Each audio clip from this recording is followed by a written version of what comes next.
ایک صحابی تھے حضرت جناب سیدنا خفاف بن ایما غفاری رضی اللہ تعالیٰ، انہوں نے بڑا کردار ادا کیا تھا میدان احد میں، انہوں نے اور ان کے صاحبزادے نے۔ تو ان کی بیٹی ایک دن حضرت عمر کے پاس آئی۔ اب وہ بیٹی بیاہ کے جا چکی تھی، اس کی شادی ہو گئی تھی۔ حضرت خفاف بن ایما رضی اللہ تعالیٰ عنہ کی صاحبزادی اپنے سسرال چلی گئی تھی، وہاں اس کا خامد انتقال کر گیا۔ وہ خاتون واپس آ گئی، وہ حضرت عمر سے ملی، بیوہ عورت۔ اس بیوہ خاتون نے آ کے، یہاں تو میرے بھائی وہ فوجی بیچارے جن کی بیویاں، جن کو ایک تقریب میں تو خوب ایوارڈ دینے کے لیے بلایا جاتا ہے، میں نے یتیمی کا وقت گزارا ہے، مجھے پتہ ہے کہ 2-4 مہینے لوگ آ کے کہتے ہیں کوئی حکم ہو جاتا ہے 10 آ جائے، پھر جب 1 سال گزر جاتا ہے تو پھر لوگ کہتے ہیں 4 بھرا نے کام کیوں نہیں کر دے۔ تو ایسے تو نہیں نا کہ ابا ایسے ہی چلا گیا تھا، بڑا کچھ دے کے گیا ہے، کدھر ہے فلانی چیز۔ لوگوں کا نظریہ تھوڑے عرصے کے بعد اور ہو جاتا ہے۔ آپ نے بڑے بڑے شہداء کے گھروں میں ایوارڈ تو دیے، کیا کبھی آپ نے پلٹ کر دوبارہ غور کیا کہ ان کے بچے کہاں ہیں، ان کی بیوہ کس حال میں ہے، وہ زمانے کی تیز دھوپ اور تیز آندھی کا مقابلہ کیسے کر رہے ہیں؟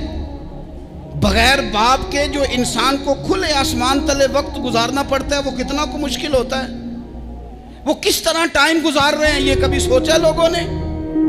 یہاں تو نرنگیے سیاست دوران تو دیکھیے منزل انہیں ملی ہے جو شریک سفر نہ تھے، جو نکلے ہی نہیں تھے وہ منزل تک پہنچ گئے، اور جنہوں نے جوانیاں گزار دی وہ رستے میں رہ گئے۔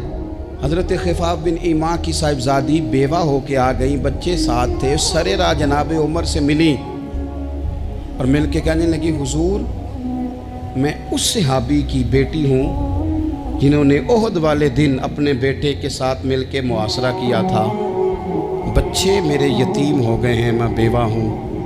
حضرت فاروق اعظم رضی اللہ تعالیٰ عنہ نے فہرست نہیں مانگی، خرچے کی ڈیٹیل نہیں مانگی، تم آنا فلانے سے ملنا، پرسوں 9 بجے آ جانا دفتر، یہ کوئی بات نہیں کی۔ حضرت عمر غور سے کھڑے، اس بیٹی کی بات سنی، چھم چھم سیدنا فاروق کی آنکھوں سے آنسو گرے، دوڑ کے گھر گئے، ایک اونٹ نکالا، وہاں سے مال غنیمت کا مال کے بھر کے 2 بوریاں، اور بوریوں میں کیا تھا؟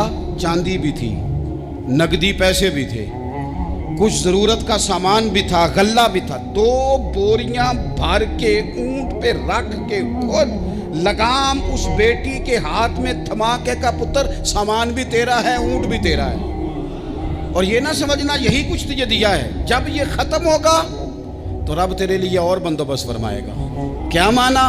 کہ ڈیوٹیاں لگا دی گئی ہیں، ہمیں پتہ ہے یہ سامان کب تک ختم ہو جائے گا، پیسے کب تک ختم ہو جائیں گے، تیرے لیے میں نے نئے حکم بھی جاری کر دیے ہیں۔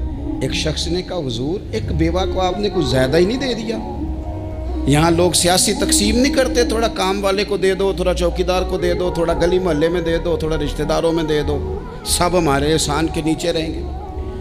کہا ایک ہی خاتون کو آپ نے اتنا نہیں دے دیا؟ تو حضرت عمر ناراض ہو گئے، فرمانے لگے، تجھے تیری مار ہوئے، میری نظروں میں آج بھی وہ جلوہ موجود ہے جب اس کا باپ اور بھائی میدان احد میں کافروں کے خلاف لڑائی کر رہے تھے، آج تک میری نظر میں موجود ہے، تو کہتا ہے میں نے زیادہ دے دیا۔